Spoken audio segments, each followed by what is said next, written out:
जिस दिन बीमारी बैन होगी उस दिन आरएसएस भी बैन होगा। सुशील तिवारी तो खुलेआम जो है चंद्रशेखर आज़ाद जी की फोटो का पुतला दहन करता है। सुशील तिवारी तो खुलेआम धमकी देता है। आप लोग क्या कर रहे हैं इसको कि हिंदू आर्मी का चीफ जो है सुशील तिवारी तलवार लेकर सामने आ जाता है। भीम आर्मी क्या करेगी? भीम आर्मी क्या करेगी? भीम आर्मी शिक्षा शैक्षिक नीति पर अपना काम कर रही है। भीम आर्मी छोटे छोटे बच्चों को पाठशालाओं में पढ़ा रही है। फुले साहब अम्बेडकर सिखा रही है, बुद्ध पेरियार सिखा रही है, रैदास कबीर नानक सिखा रही है। ठीक, तलवार हम नहीं सिखाते अपने बच्चों को। ठीक, हम तर्कशील लोग हैं, तर्क पर बात करते हैं। वो तलवार सिखाए, हम कलम सिखाएंगे। मैं कह रहा हूँ आरएसएस के लोग भी आगे भाई प्रतिज्ञा ले लेना। हम कौन से मना कर रहे हैं उन्हें भाई किसी ने मना किया?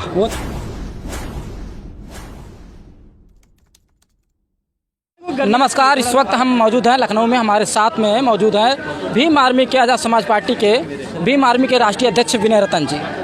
इनसे जानेंगे आज जिस तरह से हिंदू आर्मी संगठन का एक व्यक्ति है वो कहता है पीएफआई के एजेंट हैं भीम आर्मी, क्या कहेंगे सर उस पर? अब यार इनका तो काम, ये तर्कशील लोग तो नहीं है। कभी ये सूरज निकल लेते हैं, कभी चमत्कार कर देते हैं। इन्हें को तर्क पर आकर बात करें। ठीक है, हम तर्कशील लोग हैं। हम किसके एजेंट है किसके एजेंट नहीं है तो मैंने कई बार पहले भी कहा है। सहारनपुर में दलितों को मारा गया, काटा गया जब इन्होंने कह दिया नक्सली हैं। इनके पास पीएफआई के खिलाफ कोई एविडेंस नहीं है।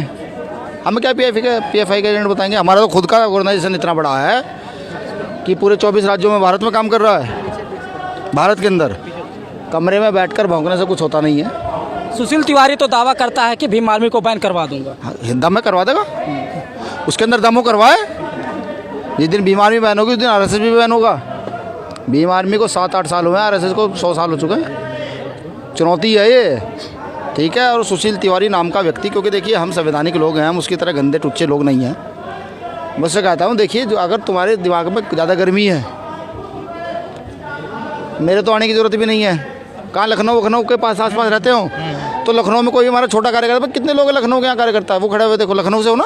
हाँ, क्या नाम है? अनुराग। उसे कहो कहाँ रहते हो? रईसबाग, आइसबाग। ये अनुराग है, आइसबाग कार्यकर्ता। मैं भी देख रहा हूँ इसको, नाम देखो, मैंने पूछा ना आपसे। जी जी। हाँ, तो अनुराग इसी से आके मिल लेगा वो। सुशील तिवारी तो खुलेआम जो है चंद्रशेखर आज़ाद जी की फोटो का पुतला दहन करता है। उससे पूछिएगा जाकर कभी किसी बलात्कारी का पुतला दहन किया है? कभी गरीबों को पीटने वाले का पुतला दहन किया है? कभी सरकार जो देश को लूट रही है उसका पुतला दहन किया है? देखिए उनकी नीति है। सावरकर को, गोवलकर को पढ़िए। नथुराम गोडसे ने गांधी को गोली मारी थी, क्यों गोली मारी थी? बाबा साहब अम्बेडकर ने गांधी जी को जीवन दान दिया था, क्यों? सावरकर अंग्रेजों से माफ़ी मांगते, क्यों?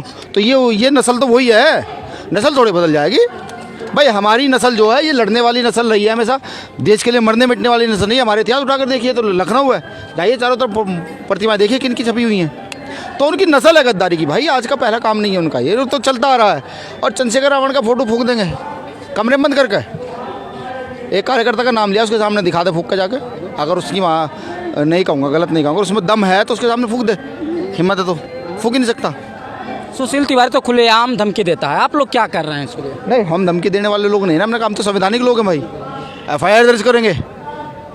ठीक है, सरकार देखे जिन लोगों ने देश बेचा, देश के साथ गद्दारी की, आज वो धमकियाँ दे रहे हैं। उन लोगों को धमकियाँ दे रहे हैं जिन्होंने, जो यहाँ की जल जंगल ज़मीन को संभाले हुए हैं, जो यहाँ की गंदगी उठाते हैं, जो साफ़ सफाई करते हैं, जो देश को चलाते हैं, उन्हें धमकी दे रहे हैं। उनकी औकात है धमकी देने की। सुशील तिवारी भाई, आप जो है ना अपना काम करें। जो आपका मूवमेंट है वो आप अपना मूवमेंट चलाएं, हम अपना मूवमेंट चलाएंगे। हमारा मूवमेंट संविधान का मूवमेंट है, तुम्हारा मूवमेंट मनुस्मृति का मूवमेंट है। अब तुम जान चुके हो कि मनुस्मृति को तुम स्थापित नहीं कर पाओगे, किसी कीमत पर नहीं कर पाओगे। तो इसलिए बौखलाया हुआ है वो भाई, उल्टे सीधे काम कर रहा है। बहुजन आंदोलन के लोग उल्टा सीधा कह रहा है। यहाँ पे राष्ट्रीय बौद्ध महासम्मेलन हो रहा है, कैसा लगा आपको? यहाँ पे आप जो है संबोधित भी किए। देखिए ये सम्मेलन, मैं तो कई सारे सम्मेलनों को संबोधित कर चुका हूँ। और हमारा तो इतिहास है, इतिहास का हम जितने लोग यहाँ से बौद्धित तो हैं।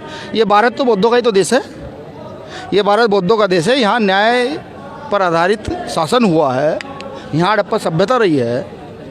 यहाँ पुष्पमित्र शुंग ने राजा वैदरथ की हत्या करके धोखे से इस देश को मनुवाद के चंगुल में फंसाया है। तो ये देश अब वापस अपनी ओर जा रहा है, जहाँ इसकी नीति थी वो शांति, अमन, जिसको सोने की चिड़िया कहा जाता था, ये वहीं जा रहा है सर जिसमें दिल्ली से एक सवाल आ रहा है। हाँ दिल्ली में डॉक्टर राजेंद्र पाल गौतम ने 22 प्रतिज्ञा पढ़कर जो है बौद्ध धर्म की दीक्षा ली।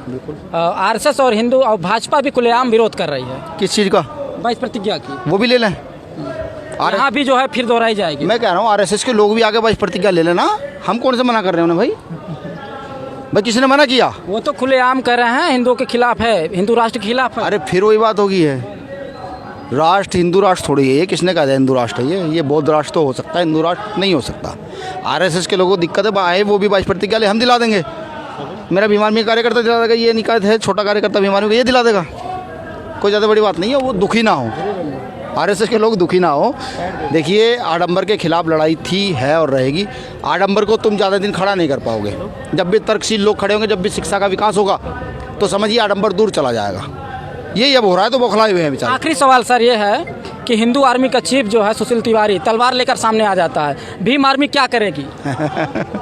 भीम आर्मी क्या करेगी? भीम आर्मी शिक्षा शैक्षिक नीति पर अपना काम कर रही है। भीम आर्मी छोटे छोटे बच्चों को पाठशालाओं में पढ़ा रही है, फूले साहब अम्बेडकर सिखा रही है, बुद्ध पेरियार सिखा रही है, रैदास कबीर नानक सिखा रही है। ठीक, तलवार हम नहीं सिखाते अपने बच्चों को। ठीक है, हम तर्कशील लोग हैं, तर्क पर बात करते हैं। वो तलवार सिखाए, हम कलम सिखाएंगे। ठीक है, एक कलम कई लाख तलवार पर भारी होती है। बाबा साहब अम्बेडकर ने ये दिखाया है करके कि जिस नीति को कोई नहीं बदल पाया, उसमें बाबा साहब अम्बेडकर ने उस नीति को बदला। तो हम कलम से मजबूत करेंगे। रही तलवार की बात, ये तो हमारे खून में है भाई। महा रेजिमेंट, चौहान रेजिमेंट ब्लड में है, पासियों का आंदोलन ब्लड में है। और आंदोलन उठा के देखिए ना आप, इतने महापुरुष हैं। आज़ादी की लड़ाई देख लीजिए, चोरा चोरी कांड किसने, कौन थे भाई? हम ही तो थे। तो तलवार से हमसे अच्छा वास्ता थोड़ी किसी का है। ये जो जंगलों में शिकार करते हैं कौन है? ये आदिवासी बड़े कौन है? तो ये है कि भाई तलवार उठाना और तलवार का प्रयोग करना, वो उठाते नहीं कोई दिक्कत नहीं, हम प्रयोग करना जानते हैं। ठीक, हम तो हाथ जोड़ कर निवेदन करते हैं, बाबा साहब अम्बेडकर के संविधान ने हमें रोक रखा है। हम तो हमें अपने अधिकार चाहिए, सम्मान सुरक्षा चाहिए, समानता का अधिकार चाहिए, बात खत्म। इधर भीम आर्मी के चीफ विनय रतन जी से बात हो रही थी। उन्होंने कहा कि अगर हिंदू आर्मी के चीफ सुशील तिवारी तलवार से सामना करेगा तो हम कलम से सामना करेंगे।